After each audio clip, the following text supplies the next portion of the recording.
the man's. Joe Byron himself has recently announced that he will be forgiving student loans. Now, I personally don't have student loans, but a lot of us do. And if you do not know, I bash on student loans and college debt every single video. But if you are very confused with everything that's coming at you, real quick, in this video, we're going to go over what exactly Byron's going to be covering and forgiving, whether or not you are eligible or what it means to be eligible, and your next steps. Also, we're going to cover what it means for those of you who did not get any loans, which real quick, it means nothing.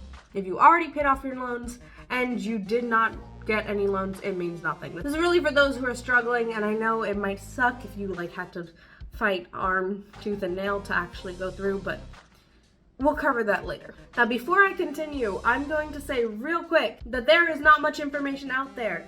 Not much has been confirmed, so I'm going off all the information that I've been able to find from multiple sources, which, if you have been looking at this, you might have seen the same exact sources.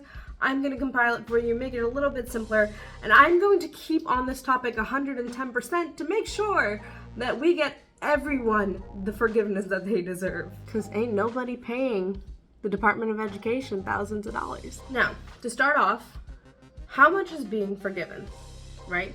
What does it mean by forgiveness? Well, if you have loans, federal loans, which means your subsidized or unsubsidized loans, backed by the U.S. Department of Education, those are the ones that will be qualified for forgiveness. Now, there may be other loans that are federally backed that could actually fall under this, but no confirmation. Right now, everyone is saying your subsidized and unsubsidized loans that you qualified for when you did your FAFSA each year of college. That is what we are focusing on. Now, how much of those loans are going to be forgiven? Well, if you've received a Pell Grant, which if you've done your FAFSA and received those loans, chances of you having it is extremely high. You may receive up to $20,000 in forgiveness.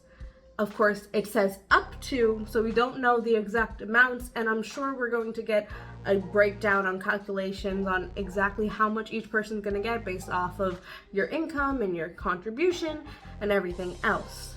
But for now, they say up to $20,000. For those of you who have not received a Pell Grant, and it does say non-Pell Grant recipients, it says up to $10,000. Again, for both of these qualifications, you do have to be making under $125,000 a year if you're single, and $250,000 a year if you are married. Now, if you didn't know, for those of you repaying your loans right now, everything's paused, right? With the whole panoramic happening and all that has gone through with the world, we are paused up until December 31st. It is said that before December 31st, there is going to be an application out on the studentaid.gov, whichever one you do your FAFSA on that website, for you to be able to apply for this forgiveness.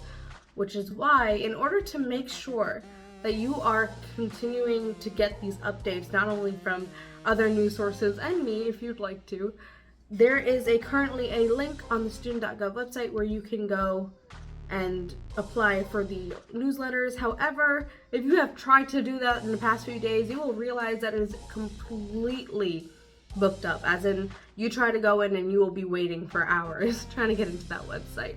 So I would wait a few days before you try to do that, but yes, they are trying to keep everyone updated on when that application is going to come out. So if you've gotten subsidized or unsubsidized loans from the federal government, you make under $125K as single or $250K as a married couple, and you have received at least one Pell Grant or kept your income up to date with your FAFSA with the U.S. Department of Education, you most likely qualify for this aid. Again, we don't know exactly how much each person is going to get, but right now the best steps are to keep your eyes open, make sure that you are listening to every piece of information you get, and much like when unemployment came out back when COVID first hit, stay on top of getting those updates, because I will assure you 110% that these websites are probably going to shut down at least 10 times a day. You are not going to reach anyone of viable information to actually call and understand, and no one's going to be able to give you a straight answer. But that is the government. Even though this is a win for us, does not mean that this is the end. Remember, there is more to come. This is part of a 3-step process that is supposed to lower the burden on the current working population that should have, by now, become middle class after taking out all these student loans, which we know many of us are still struggling to make rent. Though this step is just starting to be in the works, remember the next step is for those of you who still have more payments, who still have more loans that you've taken out, because believe me, 10 to 20K is not going to do much for you if you've taken out over 100. Understand that they are trying to cut payments where it's kind of like child support. It's a very bad description, but they're going to take your overall income and make sure that you only pay a certain percentage of that income to your payments. Whether or not they're actually going to succeed in this, or whether or not it's actually going to work the way they want it to, we have no idea. But for now, the fact that they're even considering it is extremely hopeful for those of you who are up to your neck in debt and have absolutely no idea what the future holds for your finance. Of course, step 3 of this, I think, is actually lowering the cost of college, which they've been saying for years. So let's see how that goes. Overall, once the actual documents and the paperwork comes out, I'm going to be reading it page to page and doing a full breakdown on it back on this channel. So if you want to stick around and subscribe, please do. Like this video if it actually helped you. I do know that a lot of this information is already out there, but it's nice to have it in one place. And I am going to make sure that you get that information. Again, I know that it does not apply to me because I don't have any student loans, luckily. But I want to make sure that if you have any questions, I'm going to try my best to answer them, because it's going to be really hard to get an answer out there right now. But remember, even though I am trying to help, I am not a professional. I'm just the middle child. So don't forget, I love you, loans suck, and I will see you next time.